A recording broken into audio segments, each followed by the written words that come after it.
ایک ایسا خواب جو صرف خواب نہیں تھا بلکہ سلطنتوں کے عروج و زوال کا راز تھا۔ یہ خواب کسی بادشاہ نے دیکھا اور کیوں کانپ اٹھا۔ خواب کی ایسی تعبیر جس نے تاریخ کا رخ بدل دیا، مگر سچ بولنے کی سزا میں تعبیر بتانے والے نبی کو شیروں کے سامنے ڈال دیا گیا۔ کیا حضرت دانیال علیہ السلام زندہ بچے؟ جاننے کے لیے آخر تک دیکھیے۔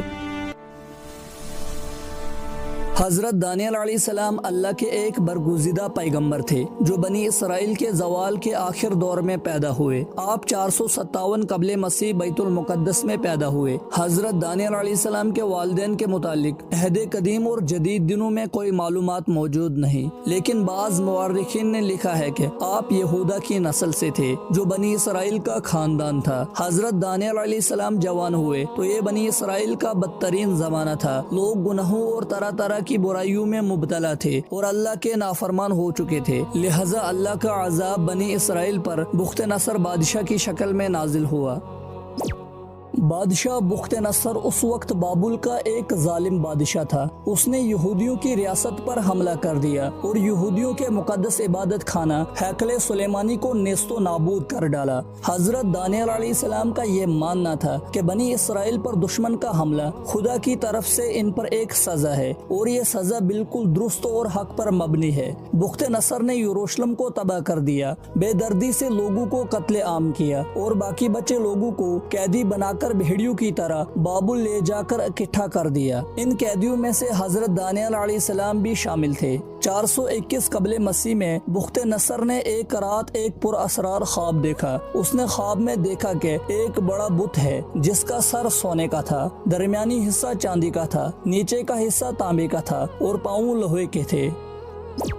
اسی دوران آسمان سے ایک پتھر گرا جس سے وہ بت ٹکڑے ٹکڑے ہو گیا اور اس کے حصے آپس میں مل گئے۔ وہ پتھر اتنا بڑا ہو گیا کہ ساری زمین اس سے بھر گئی۔ بخت نصر اس خواب سے حیران ہو گیا۔ اس نے اپنی پوری سلطنت کے پادریوں اور نجومیوں کو بلایا اور خواب کی تعبیر پوچھی، مگر کوئی بھی اس عجیب خواب کی تعبیر نہ بتا سکا۔ کسی نے مشورہ دیا کہ خواب کی تعبیر دانیال سے پوچھی جائے۔ حضرت دانیال علیہ السلام کو اللہ نے خوابوں کی تعبیر کا علم عطا کیا تھا۔ اس وقت آپ قید خانے میں تھے۔ آپ کو بخت نصر کے سامنے پیش کیا گیا۔ اس زمانے میں یہ رواج تھا کہ بادشاہ کے سامنے حاضر ہونے والا شخص اسے سجدہ کرتا تھا، لیکن حضرت دانیال علیہ السلام نے بخت نصر کے سامنے سجدہ کرنے سے انکار کر دیا اور فرمایا، سوائے خدا کے کسی کے آگے سجدہ جائز نہیں۔ بادشاہ خاموش رہا کیونکہ اسے اپنی خواب کی تعبیر پوچھنی تھی۔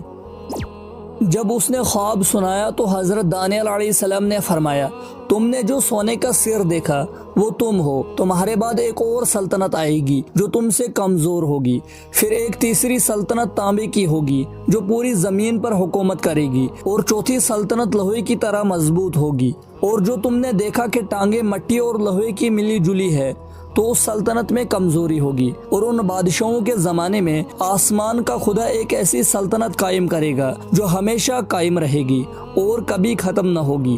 پھر حضرت دانیال علیہ السلام نے فرمایا، جلد ہی تمہاری حکومت ختم ہو جائے گی اور دوسری قومیں یعنی فارسی، یونانی اور رومی غالب آ جائیں گی۔ حضرت دانیال علیہ السلام کی قابلیت دیکھ کر بخت نصر نے آپ کو دربار میں عہدہ دے دیا۔ آپ نہایت خوبصورت، عقل مند اور ہر چیز سیکھنے کی صلاحیت رکھتے تھے۔ آپ نے بابل میں قیام کے دوران کبھی حرام کھانا نہیں کھایا۔ آپ صرف سبزی اور پانی پر گزارا کرتے تھے، لیکن اللہ نے ان حلال کھانے میں اتنی برکت دی کہ آپ دوسروں سے زیادہ صحت مند نظر آتے تھے۔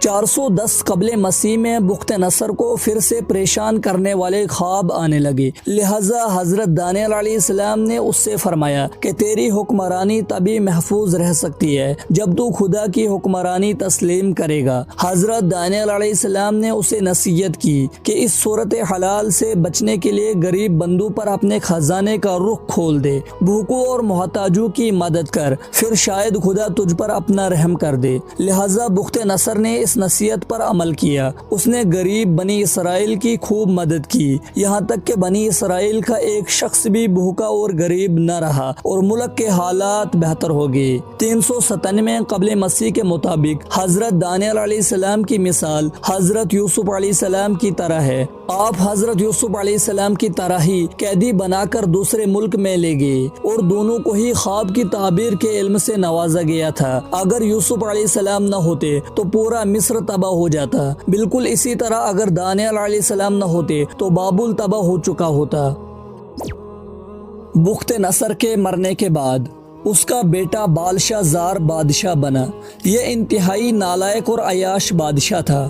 دیگر بڑے عہدیدار جو حضرت دانیال علیہ السلام کی بڑی عزت کی وجہ سے ان سے جلتے تھے، انہوں نے بادشاہ کو حضرت دانیال علیہ السلام کے خلاف بھڑکانا شروع کر دیا اور بادشاہ کو بتایا کہ دانیال نہ آپ کو سجدہ کرتا ہے اور نہ ہی وہ بابل کی سلطنت کا خیر خواہ ہے۔ وہ تو یہ کہتا ہے کہ جلد ہی بابل کی سلطنت کا خاتمہ ہو جائے گا اور اس کے خدا کی حکومت قائم ہوگی، لہذا بادشاہ نے آپ کو شیروں کے آگے قید خانے میں ڈال دیا۔ جب حضرت دانیال علیہ السلام نے شیروں کے سامنے خود کو بے بس پایا تو آواز لگائی کہ اے خدا، میں تیری مدد مانگتا ہوں جس کے آگے یہ شیر بھی اپنا سر جھکا دیتے ہیں۔ اللہ کی قدرت سے شیروں نے آپ کو کوئی نقصان نہیں پہنچایا اور بعض روایت کے مطابق اس وقت قید خانے میں فرشتہ جبرائیل نازل ہو گیا اور شیر فرشتے کو دیکھ کر خاموش ہو گئے۔ صبح ہوئی اور جب لوگوں نے قید خانے میں جھانکا تو دیکھا کہ حضرت دانیال علیہ السلام صحیح سلامت اندر موجود ہے اور شیر ایک کنارے پر بیٹھے آرام کر رہے ہیں۔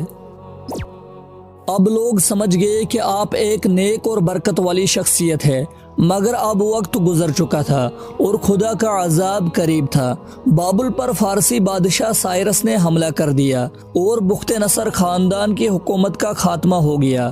اس نے حضرت دانیال علیہ السلام کو قید خانے سے آزاد کروایا اور انہیں عزت و احترام کے ساتھ اپنے دربار میں وزیر مقرر کیا۔ یہ عظیم بادشاہ جسے تاریخ میں سائرس اعظم کے نام سے جانا جاتا ہے، حضرت دانیال علیہ السلام نے جو خواب کی تعبیر بتائی وہ بعد میں پوری ہوئی۔ خواب میں آنے والے اس بت کے سونے کا سر سے مراد پہلی عظیم سلطنت یعنی بابل کی سلطنت ہے۔ دوسری مملکت چاندی کا سینہ یعنی فارسی سلطنت تھی جو بابلی سلطنت کے بعد قائم ہوئی۔ تیسری سلطنت تانبے کی ران یعنی یونان کی سلطنت تھی جس نے سکندر یونانی کے دور میں سلطنت فارسیہ کو رون ڈالا تھا، اور کچھ لوہے اور کچھ مٹی کی ٹانگیں یعنی چوتھی عظیم سلطنت رومی سلطنت تھی جو بعد میں دو حصوں میں بٹ گئی۔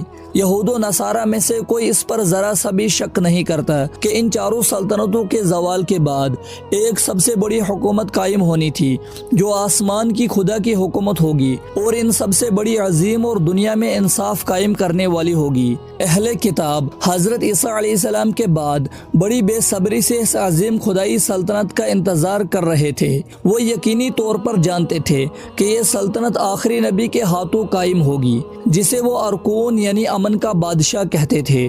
آخر کار عرب کی سرزمین پر نبی برحق حضرت محمد صلی اللہ علیہ وسلم تشریف لائے۔ تمام بت پرست تہذیبیں اور سلطنت آپ صلی اللہ علیہ وسلم کے قدموں تلے رون دی گئی اور اسلام زمین میں ہر سمت بڑھتا چلا گیا۔ بہرحال حضرت دانیال علیہ السلام کی تعبیر کے مطابق پانچویں یہ خدائی سلطنت قیامت تک قائم رہے گی جس کی تکمیل امام مہدی علیہ السلام کے ہاتھوں ہوگی۔